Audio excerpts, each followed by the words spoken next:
আসসালামু আলাইকুম, সামিহা গার্ডেন থেকে আপনাদের সবাইকে স্বাগত। আজকে আপনাদেরকে দেখাবো মাছ। এই মাছটার নাম টাইগার ফিশ। আর এটা আজকে জানি ধরে এনেছিল আব্বু নাকি আমার মামা এনেছিল। আব্বু ধরে আমার জন্য ছোট্ট একটা রঙের পটে মাঝে রেখেছে পানিতে।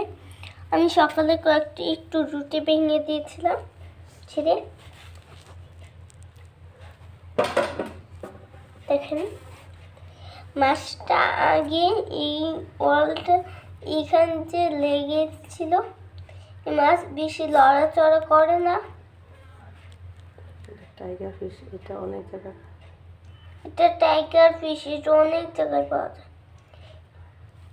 এটা অনেকেই খায়, মাছটা ছুলে খায় রান্না করে। আমাদের এলাকায় কেউ খায় না। ধন্যবাদ সকলকে। আমাদের ভিডিওগুলো যদি ভালো লেগে থাকে Habib IT solution YouTube channel subscribe করে বেল বাটন ক্লিক করে আমাদের প্রতিটা ভিডিও